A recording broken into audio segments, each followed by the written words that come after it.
In the treacherous frontier city of Samurai Town, a ruthless bank robber is sprung from jail by wealthy warlord the Governor, whose adopted granddaughter Bernice has gone missing. The Governor offers the prisoner his freedom in exchange for retrieving the runaway.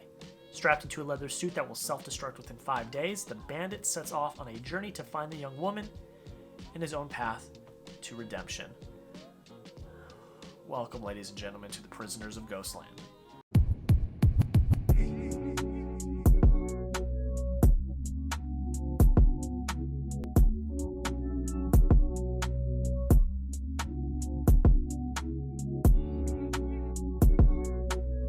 How's it going, everybody? Welcome back to my second Sundance review, and you guys already heard it in the beginning of the video. We're talking about Prisoners of the Ghostland today, the newest movie starring Nick Cage. Let's just get into it. I don't think this is going to be a very long review, but it's going to have a lot of character in it. This is Nick Cage insanity. I mean, from start to finish, this is pure Nick Cage insanity. I absolutely love that, because I love when Nick Cage gets a little freaky, but this is peak Nick Cage freaky, and I really liked that. But we're gonna get on to some actual tangible things about the film. I actually kind of like the mythology in here. I think it was actually really interesting about a nuclear bomb going off and nuclear material and people crashing in and there's ghosts and stuff like that. I know it sounds ridiculous, and it is, but I actually kind of dug that. I liked how there's a city and they are bound to it, and I'm going to talk about this a little bit later, but I love the redemption story of Nick Cage's character. I mean, he feels bad for what he has done and the wrongs he's done to people, and he wants to redeem himself and do right by those people that he has hurt. And I actually really like that. I think that's a very dynamic character arc for our main character, who is played by Nick Cage. I like the direction. I think it's pretty good, pretty spot on. I actually think that the cinematography is actually not too bad. I do not want to say I do not want to botch the director's name, but apparently he is very well known, and I believe Japan is where he's from. He's very well known. He's done over 50 features, is what they said in the intro. So he is well known. He's respected. So the direction's good. I mean, I did not have any problem with the direction itself. The action is fantastic. It's absolutely bonkers. It goes off the rail, and it's just choreographed very well. I mean, there's gunfights like a spaghetti western, but then there's samurai fights, and they're happening together and simultaneously. I mean, it's really, really something, and I really, really enjoyed that. But the part where it falters is that just the script is kind of all over the place. We cut from real world to dream world to Ghostland to what we don't really ever know where we truly are, and that's not always a bad thing, but here, when it's kind of hard to follow the plot, that hindered it just a little bit. Now, again, I like the mythology, I like some of the decisions they made, but a lot of the time I was kind of trying to play catch up as to where we were going, what we were doing. And look, I sat back, I knew what I was getting into with this movie. I knew it was going to be crazy, I knew it was going to be wild, so I sat back and just kind of let it happen. But it's hard to let it happen when you don't have any idea what's going on. I know one of the really big critiques about Tenet is that it makes absolutely no sense.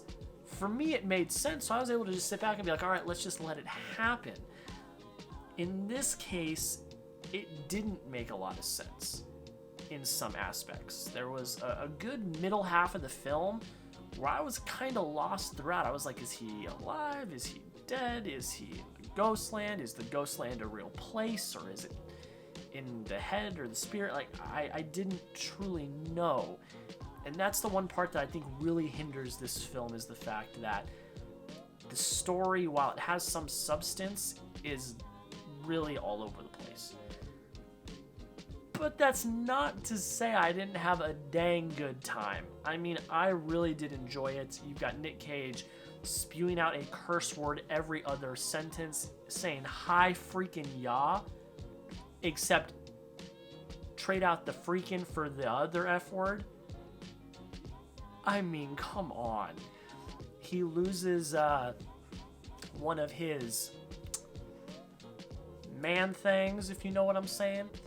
And then 30 minutes later, he audibly yells a word associated with that, at the top of his lungs, ladies and gentlemen, welcome to the pure cinema. I mean, look, in all honesty, like, I know I'm joking around. That's what this film was. It was entertaining.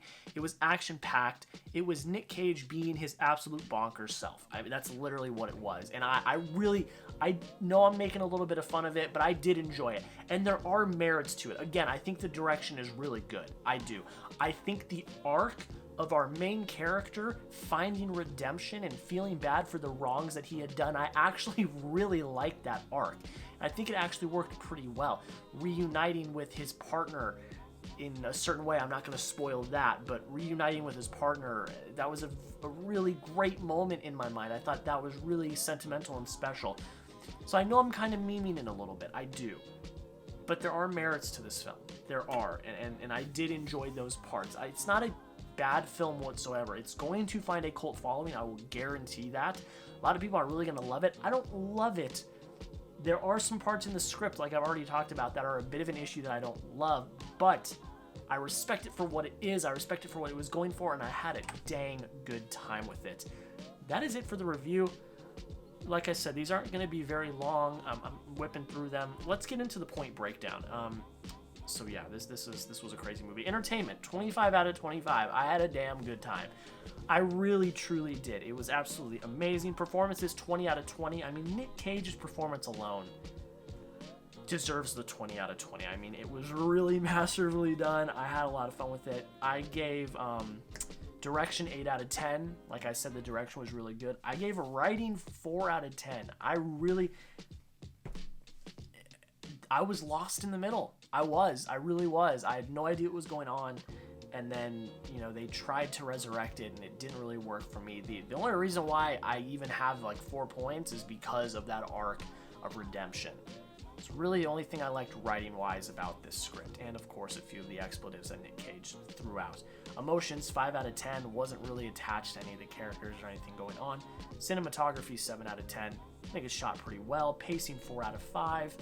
Went by pretty good. Rewatchability, 4 out of 5. And automatic, 5 out of 5. So if you did the math, I gave Prisoners of the Ghostland 82 out of 100. Now, so that's pretty much it, guys. Make sure you check this out when it comes out. I mean, if you want to have an absolute crazy bonkers time, this is the film to watch.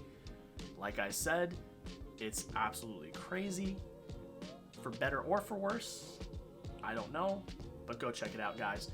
Thank you so much for sticking around on the channel, checking out all the videos lately. I'm putting out a lot for Sundance, and there's a lot more coming. I know this is only the second Sundance-related video that I've put out.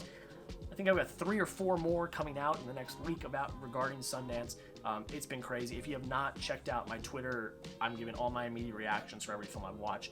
I'm watching 21 total short films, total films within this 5-6 day period of Sundance. If you want the immediate reactions of every film I watch, go follow me on Twitter. It's down below in the description. Also check out my blog, FinaticFilm Reviews.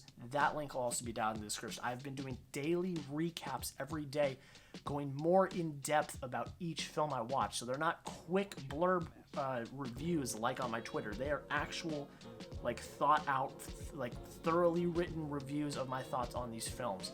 I mean, the day you're watching this, I just put out one where I talked about 4 films that I watched yesterday, including Prisoners of the Ghostland and Land, Robin Wright's directorial debut, and other great films that I watched yesterday.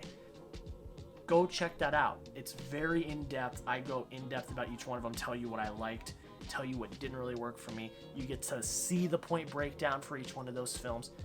Go and check it out. I put a lot of work into that blog, so go check it out if you have not already. I would really appreciate it. But guys, that is pretty much it. Thanks so much for watching. Have a great rest of your day, and we'll see you in the next video.